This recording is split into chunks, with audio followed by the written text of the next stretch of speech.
Hello, BookTube. This is Weekly Reads. I've had a very good reading week this week. It was a manga week, a week in which I read only manga, Japanese comic books, for the entire week. I read a number of volumes, and these volumes were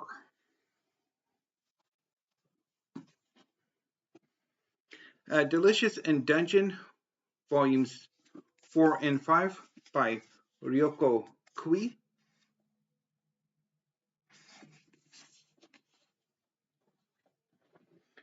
Zom 100, volumes 2 and 3 by Haro and Kotaro Takata. And I read those 4 on Friday. And then on Saturday, I read volumes 10 through 12 of YuYu Hakusho by Yoshihiro Togashi. And then I read, for the second half of my Saturday reading, 2 volumes of JoJo's Bizarre Adventure by Hirohiko Araki. Phantom Blood, Volume 1, and Stone Ocean, Volume 1. And then starting on Sunday and concluding today, I read the first 20 volumes of Told About Hanako-kun by AidaIro, Volume 1 to Volume 20.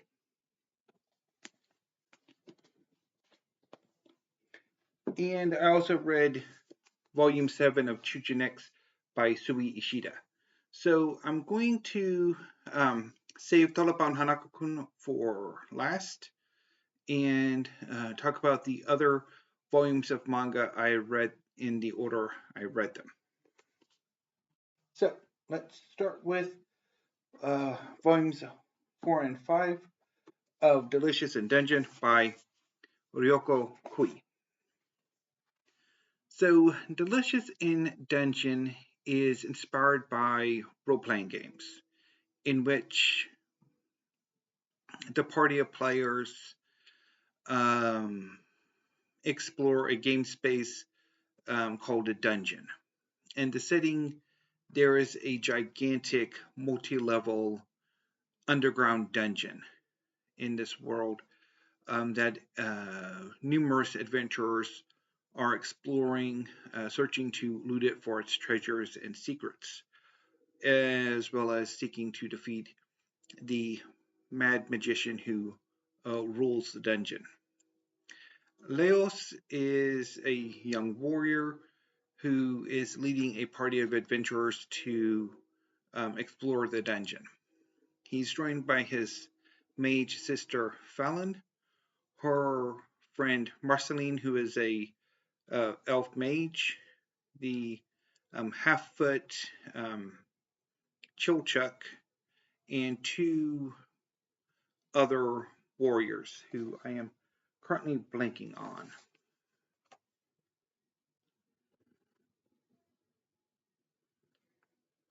Let's see here. Namari, who is a dwarf warrior, and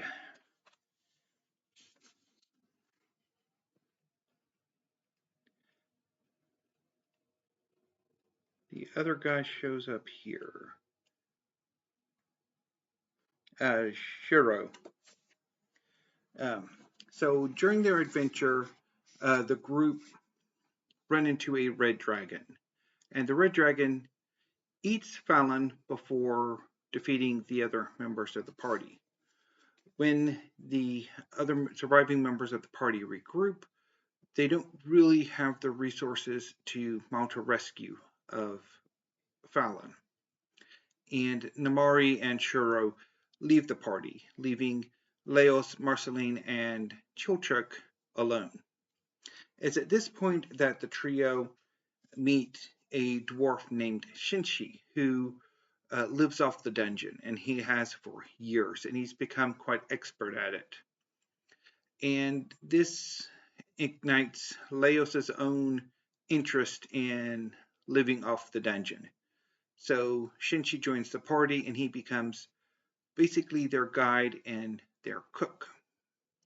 And they go and explore the dungeon further, seeking the Red Dragon to free Fallon. And so they go on a number of adventures. So in these 2 volumes, they eventually track down the Red Dragon and defeat it and resurrect Fallon. However, Fallon isn't completely herself, and the mad magician that rules the dungeon makes an appearance and forces Fallon to serve in the Red Dragon's stead as the mad magician's servant. And this leads the Leos and company back to square one, because now they have to go after Fallon again. And at the same time, another party of adventurers are seeking Leos and company because they believe that Leos's party has been stealing from them every time this one party gets killed. And they encounter Shuro, who has returned to the dungeon, leading a new party of adventurers seeking to rescue Fallon himself because he's in love with her. So let's look at some pictures. So this here is Leos, Kilchuk, Marceline, and Shinji. And on the back cover are the various monsters that are featured in the volume.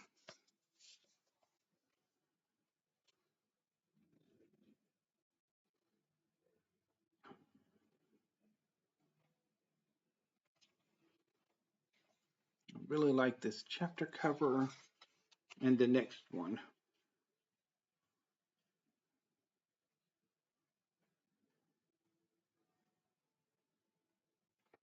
Yeah.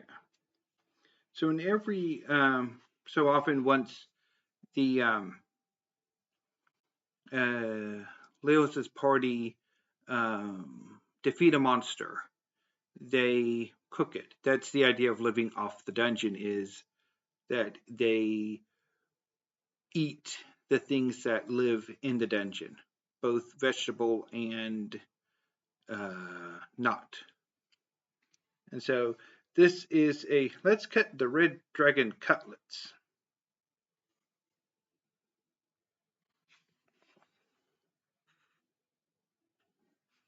And so it'll include like ingredients and the health stats.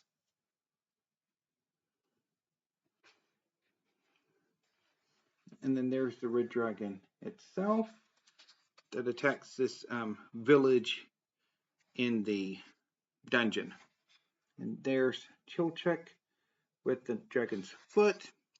And the fight with the Red Dragon is really, really good. I quite liked how it turned out.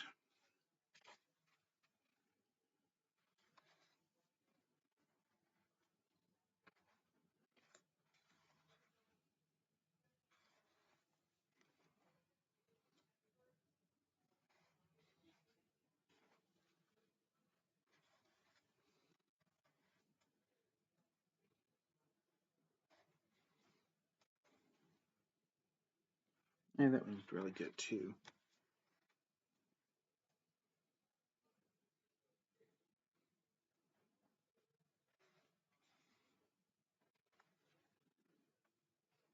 Yeah, really fun.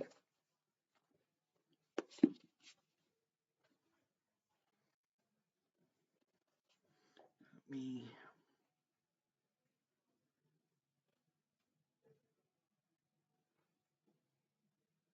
check real quick.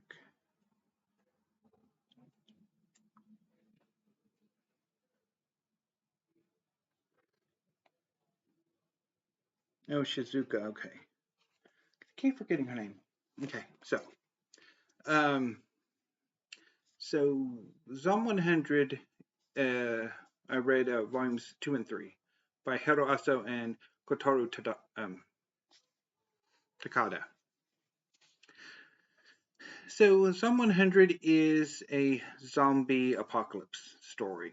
It's about a young man named Akira who works as a wage slave for a very exploitative corporation.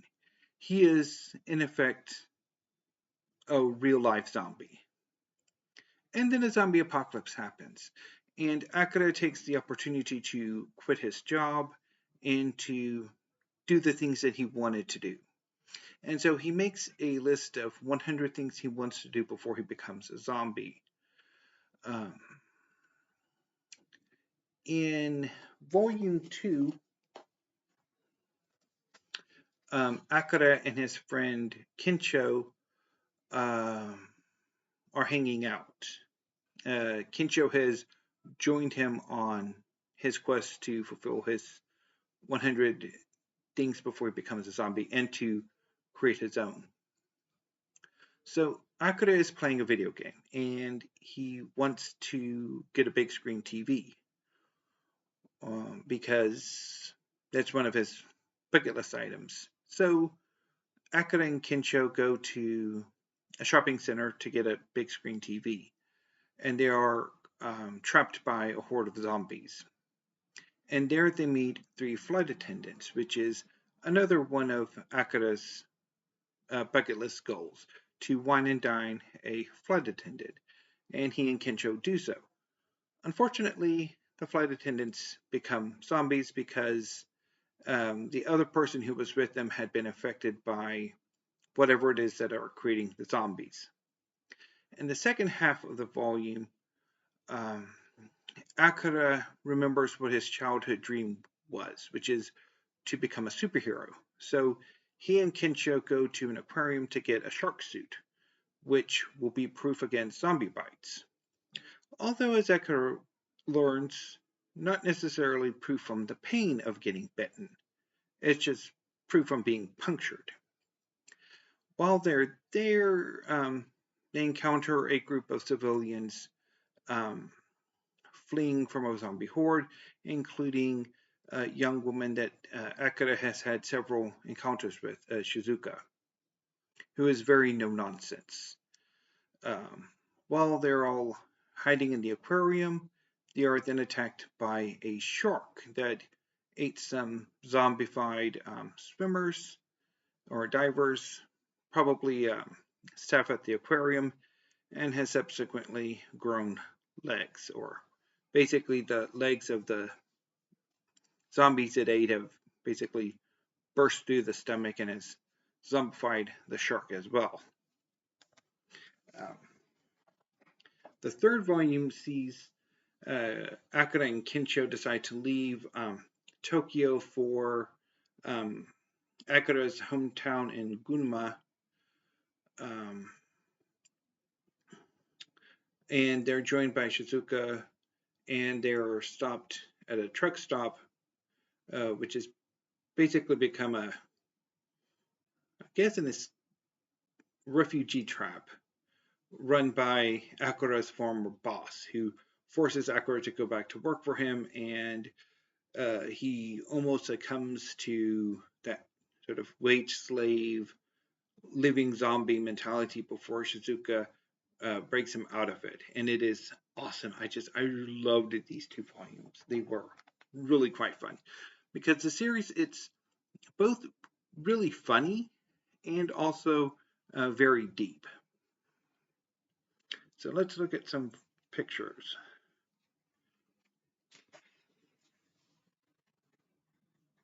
So this is Akira, and this is Kincho.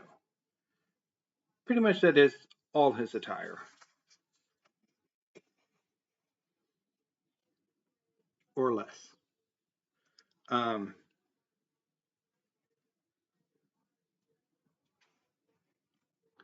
here's some pictures.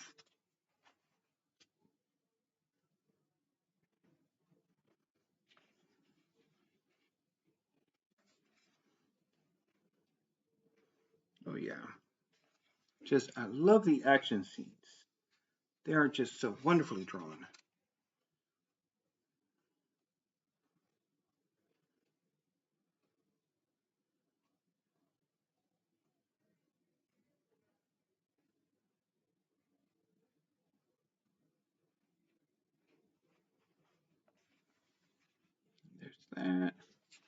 And I want to show you the shark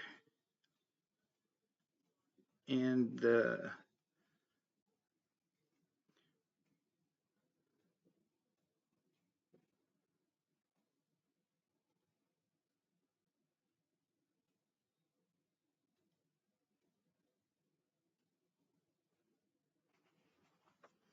but first, and here's that.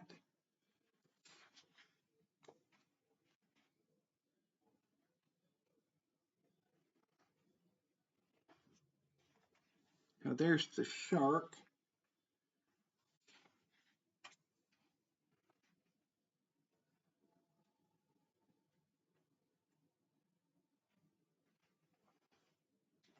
And then there's Akira becoming a superhero.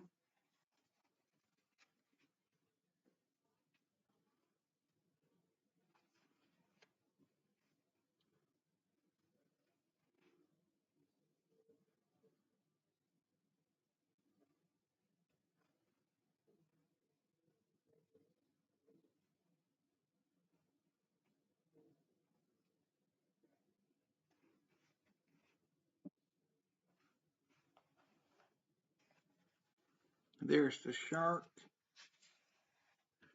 with legs.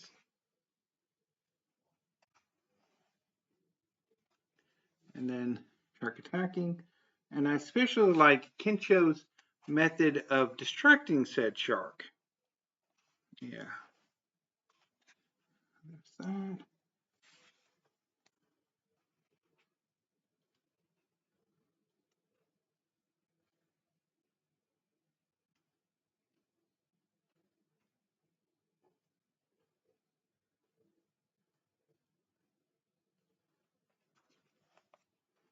Yeah. Kensho's method of distracting. um,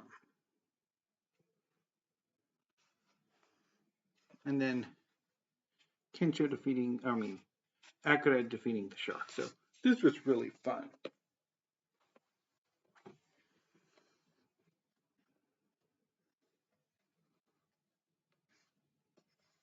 And then here's that.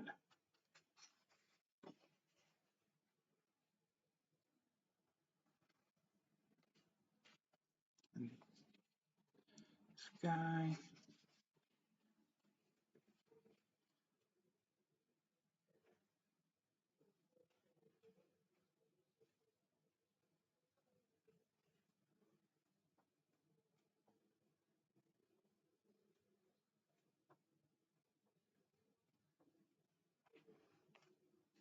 And then there's Akira's old boss. And I really love how this arc concludes, because it does a lot to characterize Shizuka and to really gives her like a moment of one of those really super inspiring speeches that was just really awesome.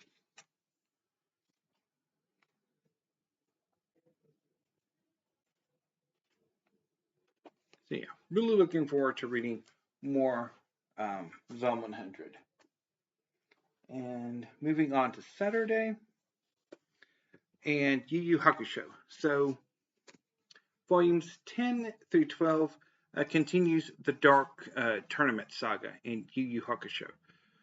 So Yu Yu Hakusho is about a juvenile delinquent named Yusuke Urameshi, who rescues a young boy from being run over by a car at the cost of his own life. This sacrifice was not fated. It was not planned for. So the powers that be in the underworld don't quite know what to do with Yusuke. So they give him the opportunity to come back to life. And once he does so, he is then appointed spirit detective. His job is to investigate crimes in the mortal world originating in the supernatural world. During this time, he makes friends with a number of his former rivals.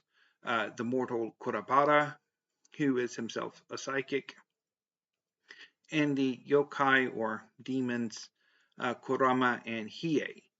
The quartet run afoul of two mortals turned demons, the Togoro brothers, who invite Yusuke and his friends to participate in a tournament called the Dark Tournament, in which incredibly wealthy individuals sponsor teams and bet incredible, fantastical sums of money on the outcomes. Yusuke's team manages to make it all the way to the finals, where they face the Togoro brothers' team. And through a number of battles, which are ongoing, because the final bit of the final fight begins in volume 13 or ends in volume 13. Continues, and it's really good.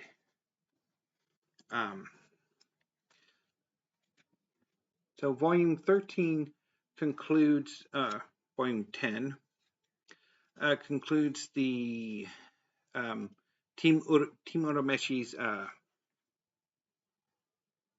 semifinal conflict that they rather easily finish up.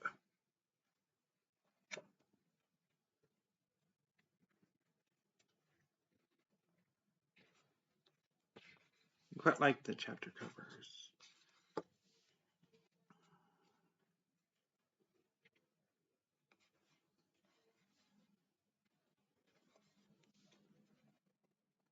So I really enjoyed these volumes. They were quite enjoyable.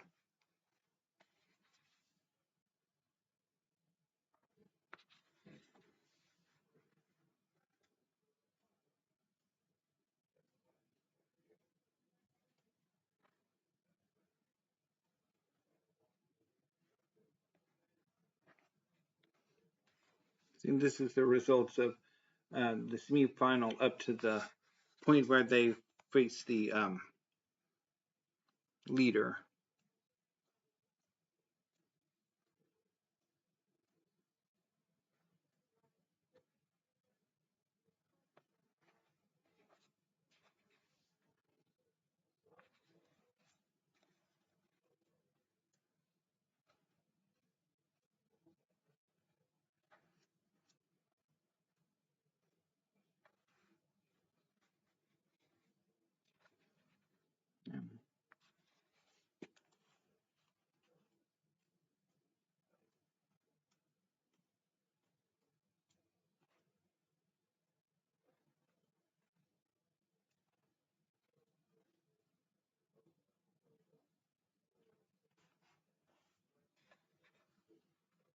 Yeah.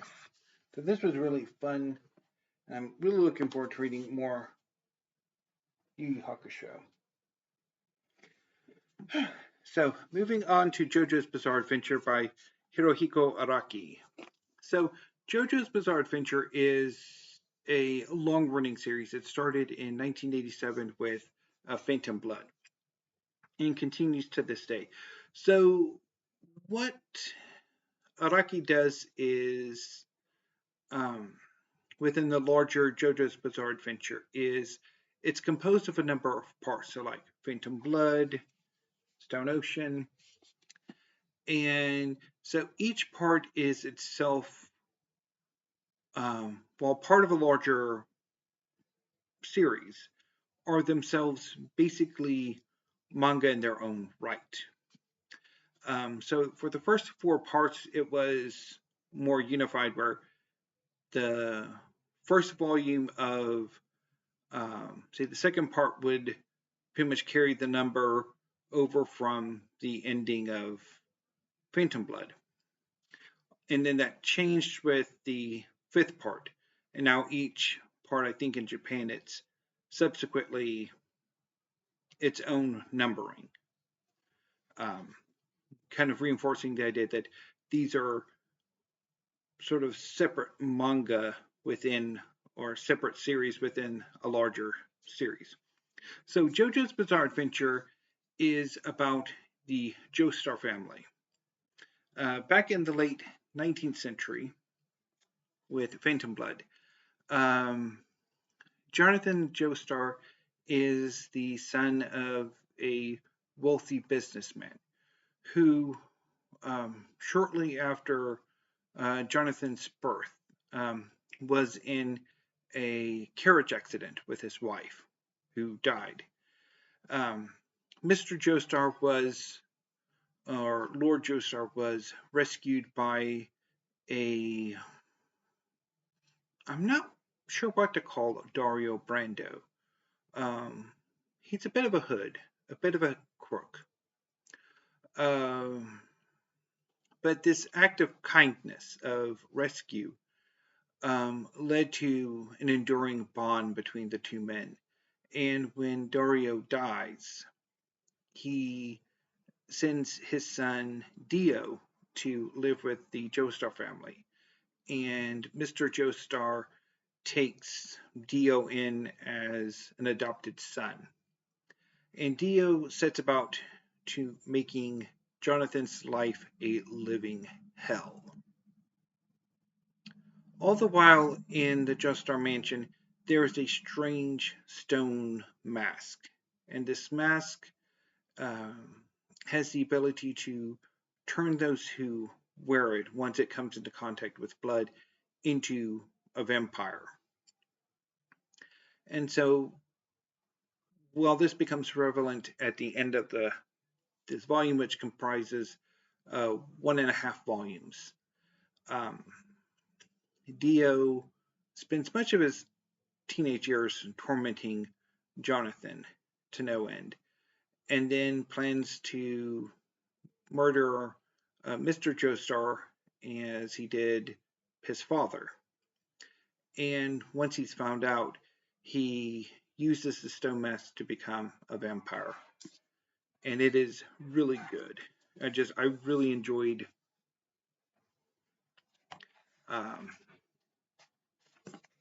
this volume. So this is Jonathan, and this is Dio Brando.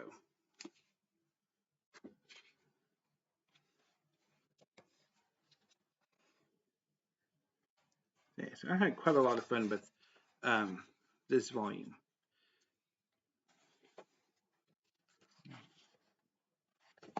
Although I'm not entirely sure about the hardcover, since this is basically the only English release, as far as I know, are these hardcover set. At least for Phantom Blood is 1.5 volumes. For Stone Ocean, it's 2 whole volumes. Because I do tend to prefer the paperback Tankobon, these, a bit more than the hardcovers, I think. But anyway, so moving on to Stone Ocean. So Stone Ocean takes place in the early 2000s and is about a descendant of Jonathan Joestar named Jolene Cujo. All members of, all featured protagonists in JoJo's Bizarre Adventure have the nickname JoJo. And so Jolene has found herself in prison. Her boyfriend ran over a hitchhiker and tried to cover it up. And Jolene gets framed for it. For stealing the car, for the hit and run, for trying to hide the body, and she is sentenced to prison for it. Her father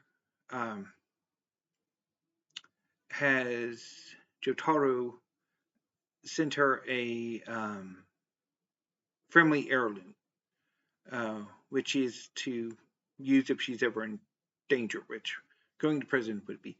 And she is granted a superpower called a stand.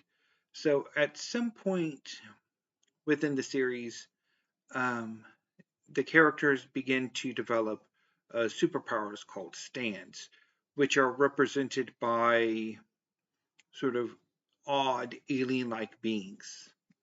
So, say the character here on the back is part of Jolene's stand taking shape.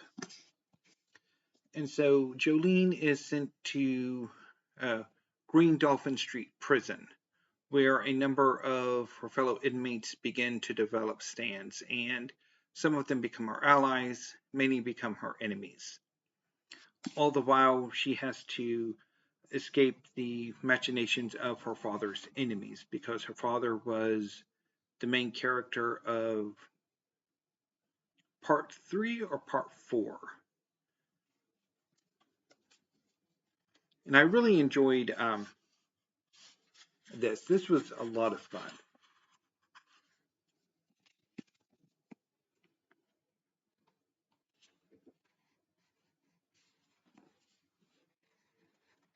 And I really like Jolene as a main character.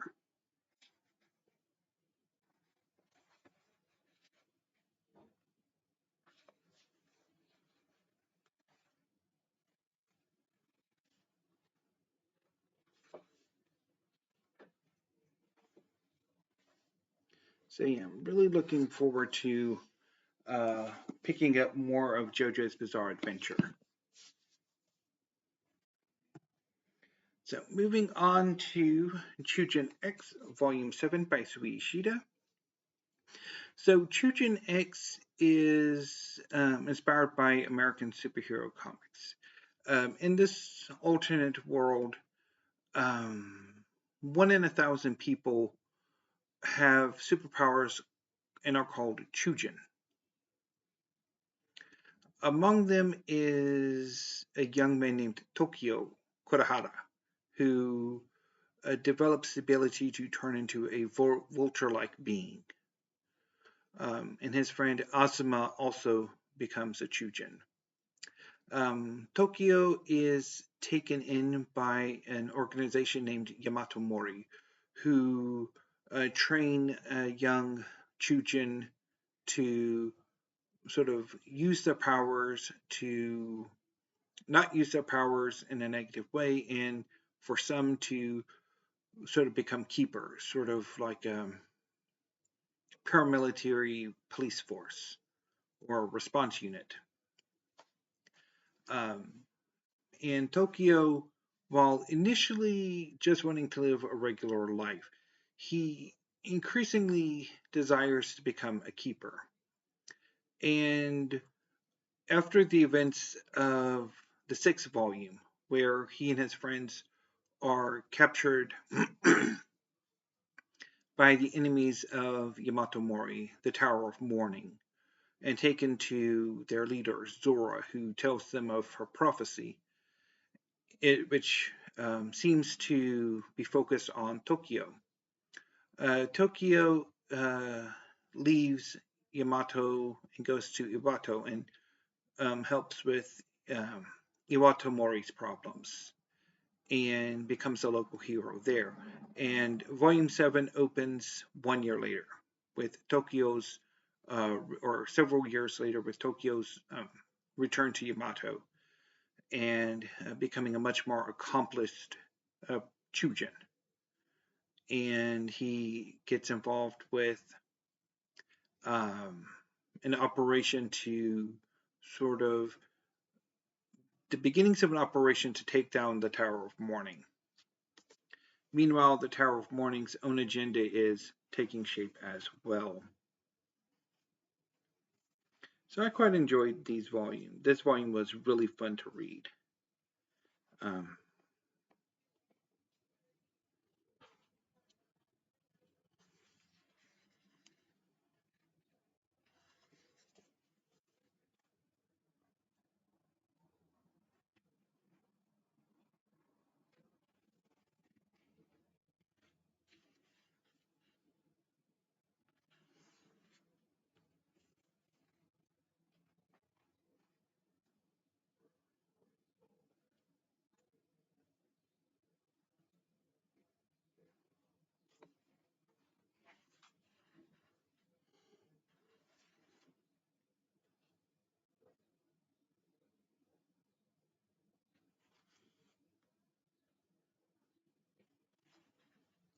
yeah, so I really love the artwork on this.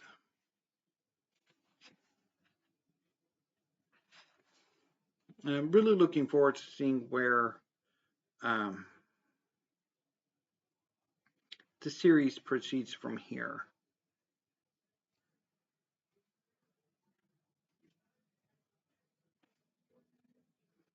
Get a few more. So now on to Dolaban Hanako-kun by AidaIro. So I read the first 20 volumes, 1 through 20, and had a ball. So Dolaban Hanako-kun is set in an incredibly haunted school in Japan. Our protagonist, Nene, is a first year student in the high school division. So the equivalent of here in the United States, a freshman in high school. She is told that if she goes to a specific toilet stall um, and performs a set ritual, she will be able to summon the spirit known as the toilet-bound Hanako-san and be granted a wish. Nene does so and summons Hanako-san. However, this version of Hanako-san is the spirit of a young man, um, Amane Yugi. And Amane attempts to grant Nene her wish.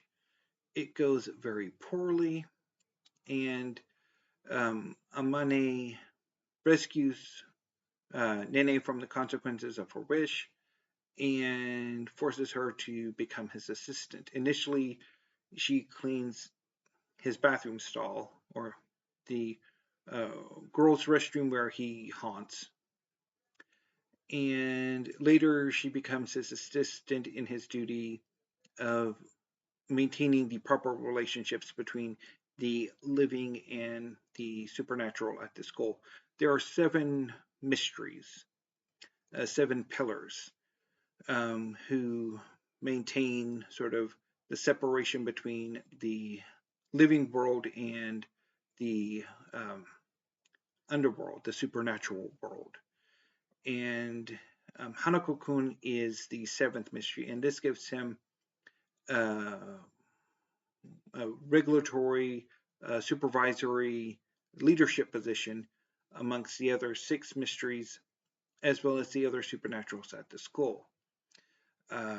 Joining Amane and Nene and their adventures is a younger student. He would be, he's, I think, in the last year of the middle school division, so he'd be basically like an 8th grader. Here in the United States is a young trainee exorcist named Ko Minamoto, who attempts initially to exorcise Amane but fails and becomes close friends with Nene and Amane, and they go on a number of adventures at the school. There is a malignant force at the school, a force manipulating the rumors, the stories told about the various supernaturals, making them more malicious, more malignant. And Amane, Nene, and Ko are forced to defeat these rogue supernaturals and to change the rumors. And gradually over the course of the series, the 7 mysteries have begun to lose their positions, either because they have been corrupted or because they are forced to. And the purpose for this action is currently unknown. Although there are hints of what the people behind these events are after.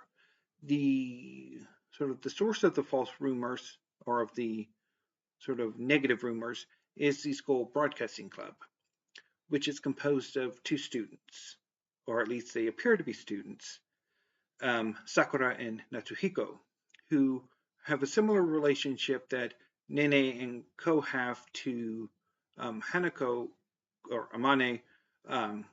So they have a similar relationship that they have to the ghost of Amane's twin brother Tsukasa, who is a little shit.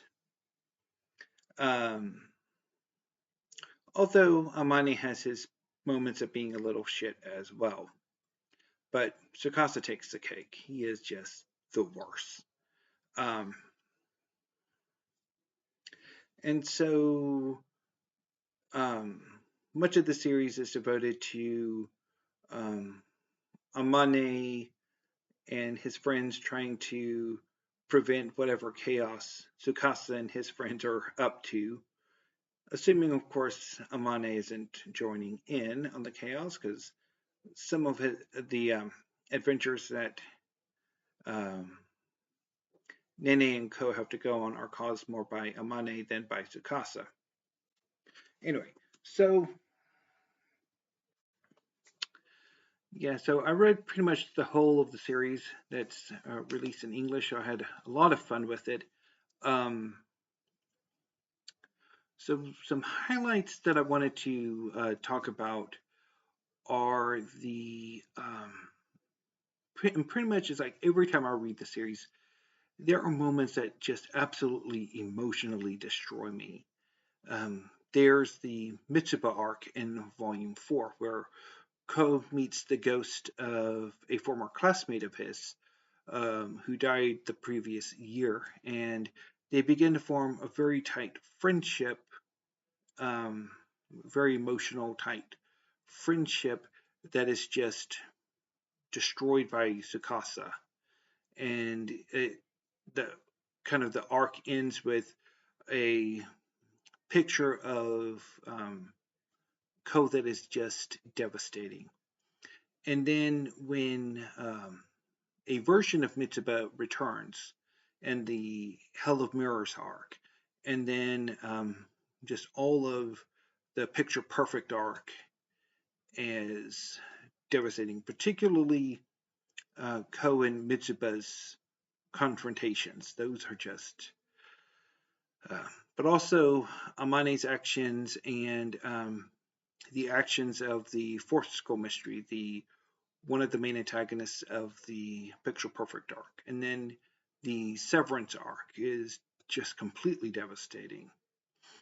And I wanted to talk a lot about Volume 20 since it just came in. So, Volume 20 begins with um, the Living Friendship Group. Um, so, Nene, Ko, his older brother Teru, who is a much more accomplished exorcist. He's also much accomplished in everything else, except for cooking. Do not leave him in the kitchen. Their young sister, Tiara, as well as Nene's classmates, um, Aoi Akane and Akane Aoi.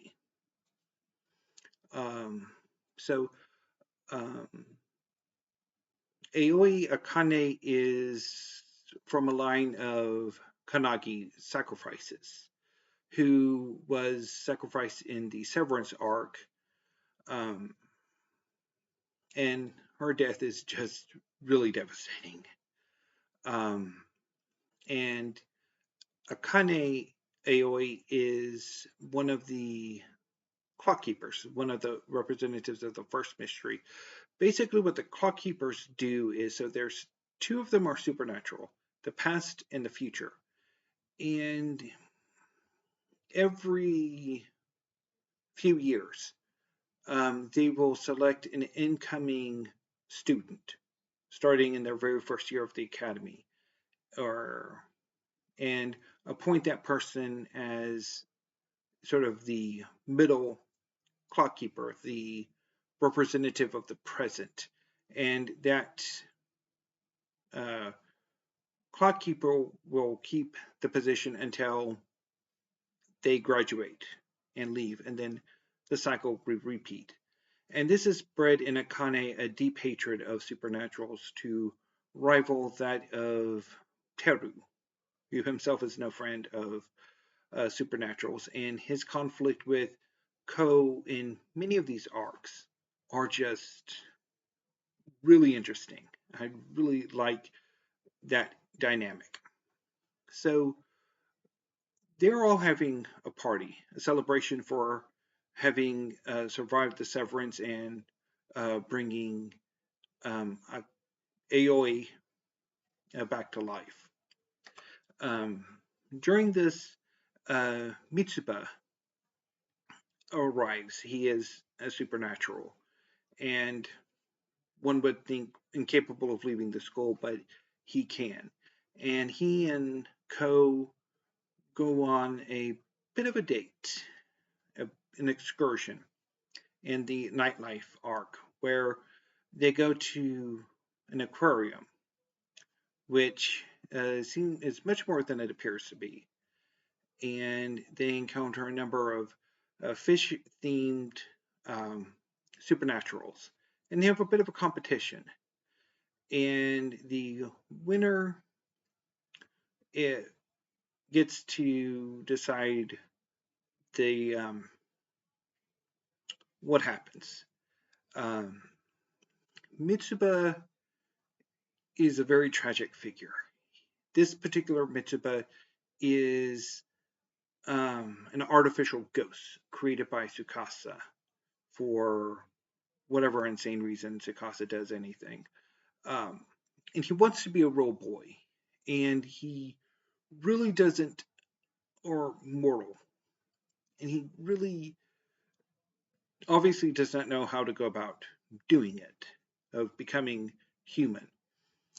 And so periodically he has the supernatural version of suicidal thoughts, and in fact was planning on going to the Minamoto house, hoping to meet with Teru so that Teru could exorcise him, as Teru attempted to do on their first encounter before being rescued by Natsuhiko.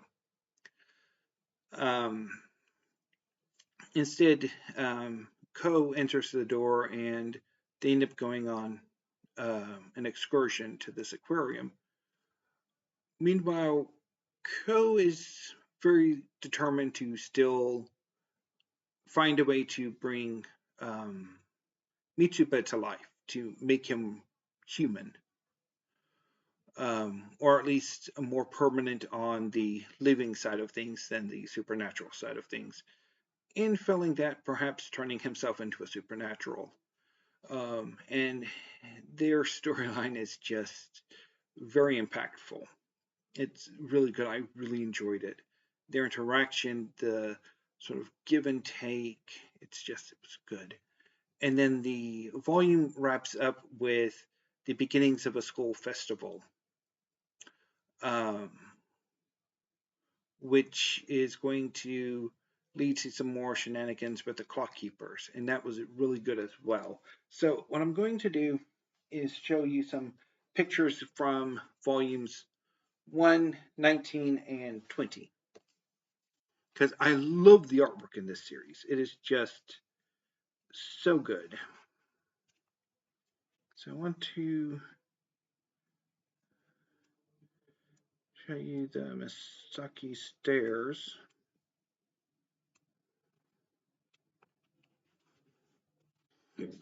It's just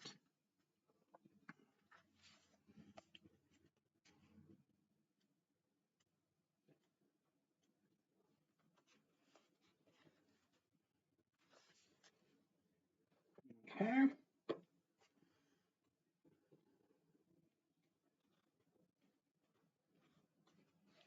Here's that little shit Tsukasa. So on the cover of this volume, this is Amane. He has the white seal. This is Tsukasa. He has a black seal, and he's also dressed a bit more archaically than his brother. And this is Sakura, who, while she's a student at the school, she's not exactly human, and neither is the other member of the broadcast club, Natsuhiko, who is here.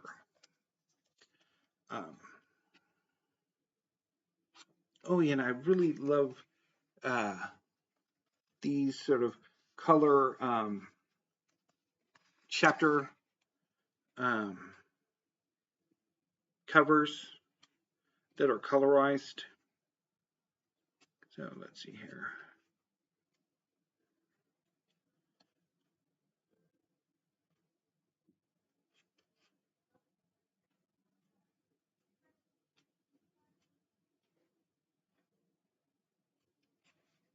So, and here's Nene.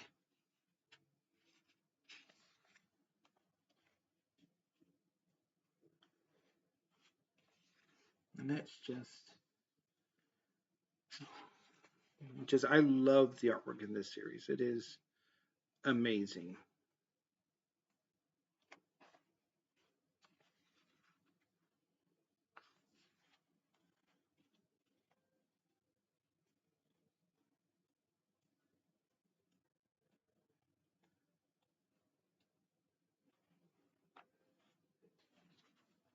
Yeah, and then let's do volume 20.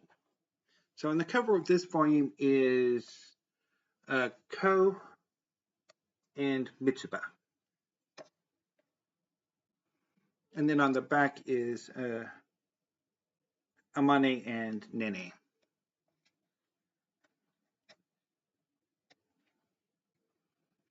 And then here's the cover there, which is really good. Yeah.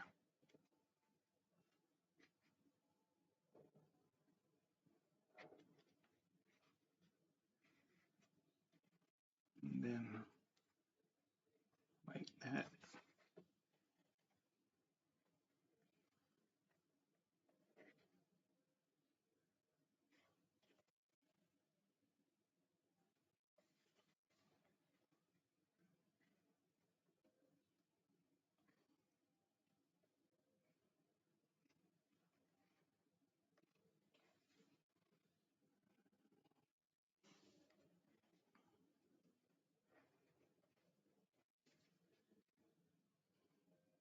Just amazing artwork.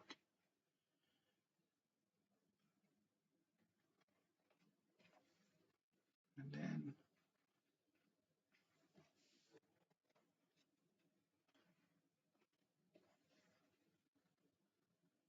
just I cannot wait for volume 21 to come out. Fortunately, I will not be having to wait almost a whole another year for volume 21 when it comes out. I think in January or early next year, not late next year. So hopefully there will be a few more volumes in 2025, and I really look forward to it.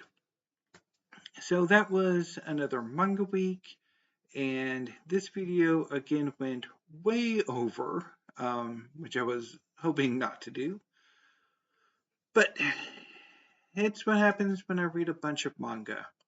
So I'm going to go ahead and sign off for now, and I will be back on Monday with whatever is going to pass for my October reading plans, which I have no idea what they're going to be.